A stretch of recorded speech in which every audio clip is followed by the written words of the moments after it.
Rencontrer des entreprises qui avaient mis en avant des expériences d'autopartage interne.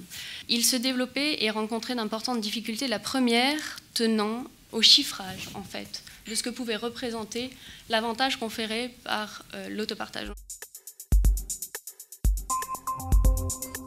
Il n'y aura pas de rupture fondamentale au niveau des caractéristiques de la batterie avant probablement 2025-2030. Et on a encore un point d'interrogation, même à cette échelle. Les éléments qui sont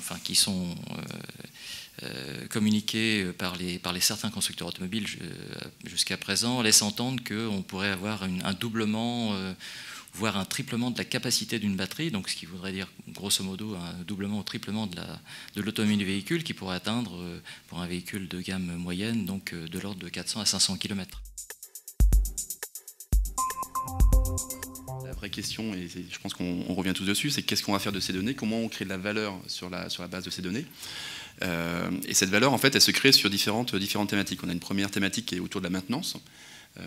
On l'a touché du doigt sur la thématique, c'est la maintenance prédictive, qui est de se dire j'ai un véhicule, du coup il doit être maintenu dans 3 semaines. Ce qui serait peut-être pas mal, c'est de prendre un rendez-vous au sein du garage qui va bien pour réparer ce qui va bien, pas très loin, soit du lieu de travail, soit du lieu de domicile. Donc c'est cette organisation de la maintenance qui se fait autour.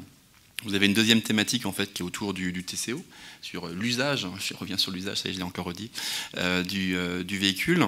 Mais au-delà de l'usage, c'est que dans le TCO, vous avez le TCO qui est visible et puis le TCO qui est caché.